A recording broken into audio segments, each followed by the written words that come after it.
नमस्कार मित्रों, PSSM blessings परिवार से मैं मिशा गुप्ता डेना मरियम जी की पुस्तक रुक्मणी और कालचक्र का फेर के ऑडियो 112 में आप सबका हार्दिक स्वागत करती हूँ। अभी तक हमने जाना कि सुजाता अपने ब्राह्मण मित्र को माता तक पहुँचने का मार्ग बताती है और ब्राह्मण मित्र उसके पुत्र और भाई को ढूंढने में सहायता कर रहे हैं। आगे सुजाता बताती है, उसने सुझाव दिया कि हम दायां पथ लें, जो इस बार एक अंतिम छोर की अपेक्षा एक छोटी सी कंदरा की ओर ले गया। मैंने अपने पुत्र को खुले में बाहर खड़ा देखा और उसके पास दौड़ने की अपेक्षा जैसे कि मैं सामान्य रूप से करती, मैं शांतिपूर्वक अपने मित्र के पीछे चलती रही। जैसे ही ईशान ने मुझे देखा, वह हमसे मिलने के लिए पथ पर शीघ्रता से नीचे उतर गया और बड़े आश्चर्य से पूछा, अम्मा, तुम यहाँ क्या कर रही हो? फिर ईशान के नेत्र मेरे पास खड़े व्यक्ति की ओर प्रश्नार्थक दृष्टि से मुड़ गए। आपने अपने पुत्र को ढूंढ लिया है और इसलिए मैं अब जाता हूँ, मेरे मित्र। उस व्यक्ति ने कहा। प्रणाम करने की अपेक्षा जैसा कि मैं सामान्यता करती थी, मैंने स्वतः ही उसका हाथ पकड़ लिया। एक क्षण के लिए उसने मेरा हाथ जकड़ा, थोड़ा दबाया और फिर छोड़ दिया।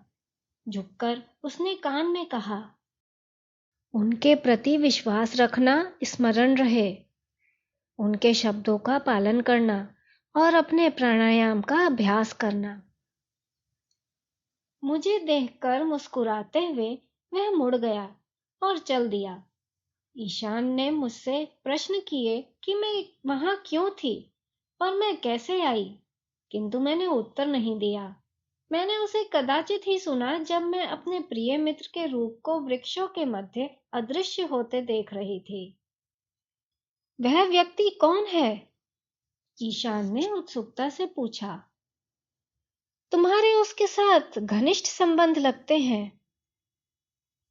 एक नया मित्र जिससे मैं रात्रि में मिली जब मैंने तुम्हें ढूंढने का प्रयास किया और वन में अपना मार्ग खो दिया था, मैंने उत्तर दिया, यह समझते हुए कि मैं रात भर जिस उत्कृष्ट स्थिति में रही थी वहां देर तक नहीं ठहर सकती थी। मुझे अब तुरंत ही उस वास्तविकता में वापस लौटना था। अब मुझे अभिषेक के बारे में बताओ, क्या वह यहाँ है? ईशान ने सिर हिलाया। मैं उन्हें इस कंदरा से बाहर निकालने में सक्षम नहीं कर पाया। वह लज्जा की भावना से ग्रसित हैं और किसी से मिलना नहीं चाहते। वह मरना चाहते हैं, परंतु ऐसा नहीं होगा। मैंने उनके घावों का उपचार किया था, जो उपाय माता ने हमारे विवाह पर काशनी को नीले पात्र में दिया था। काशनी ने तुम्हें वह दिया? हाँ, जब मैं जा रहा था तो उसने मुझसे कहा कि यदि मातुला घायल हो तो उन पर यह औषधि लगाऊं। मैंने कल रात को ऐसा किया और वह आज पर्याप्त स्वस्थ है। यह अच्छा है कि आपने हमें कल रात को नहीं पाया। वह बहुत बुरी स्थिति में थे। मेरे पास रात के लिए पर्याप्त जल और भोजन था, परंतु अब मेरे पास कुछ नहीं है। मुझे स्मरण हुआ कि वहां रोटी के 2 बड़े टुकड़े बचे हुए थे और मैंने उन्हें उसे दे दिया, उससे कहते हुए कि एक वह खाए और दूसरा अभिषेक को दे।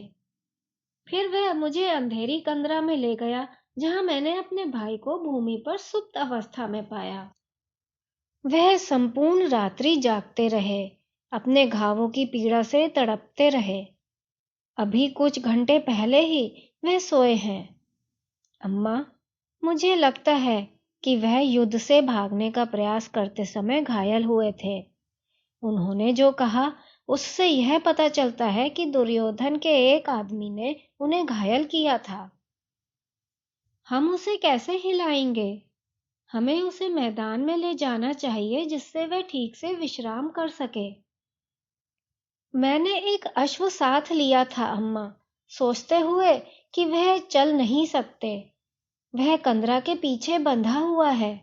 एक बार जब वह जाग जाएंगे, हम उन्हें अश्व पर बैठा सकते हैं और चल सकते हैं।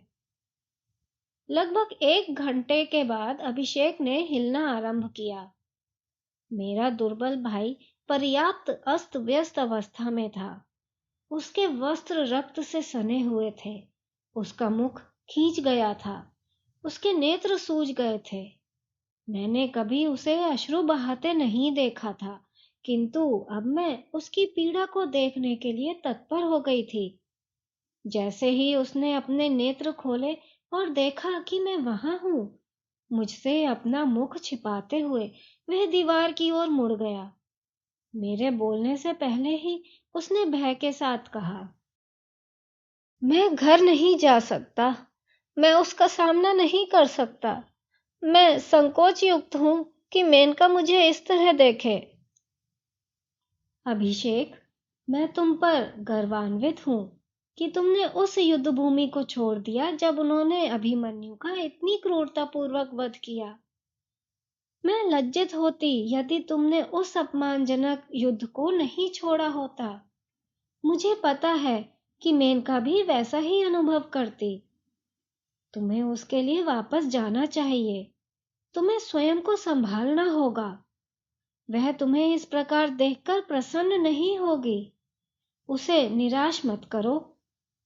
क्या तुमने मेनका को अकेले छोड़ दिया है सुजाता? उसने दुर्बल स्वर में पूछा। मैंने उसको वचन दिया था कि मैं तुम्हें ढूंढूंगी और तुम्हें वापस लाऊंगी। मेरे उसके प्रति दिए गए शब्द मत तोड़ो। मैं उसका सामना कैसे करूंगा? मैं अपने सहक्षत्रियों का कैसे सामना करूंगा? अभिषेक, तुम अकेले नहीं हो जो युद्ध भूमि छोड़कर चले गए हो। नारायणी सेना के कई सैनिकों ने यह सही कार्य किया है। वे हमारे राजकुमार के साथ जैसा व्यवहार कर रहे थे, तुम उसे देखते हुए वहां कैसे ठहर सकते थे? तुम्हें पता है, संपूर्ण द्वारका जानता है और लोग सड़कों पर उन्मत्त होकर नारायणी सेना को वापस आने और कौरवों ने जो किया है उसके पश्चात उनको छोड़ने के लिए कह रहे हैं। उनकी क्रूरता अनुत्तरित नहीं रहेगी। आओ, माता द्वारका के क्षत्रियों का स्वागत करने के लिए प्रतीक्षा कर रही हैं। वह अप्रसन्न होंगी यदि तुम अनुपस्थित होगे। अभिषेक ने ईशान को उठने में सहायता करने और उसे वहां ले जाने की अनुमति दी जहां अश्व प्रतीक्षा कर रहा था। जब मैं पीछे चल रही थी तो मैंने उसे श्री कृष्ण के शब्दों का स्मरण कराया जो उन्होंने विवाह की रात कहे थे।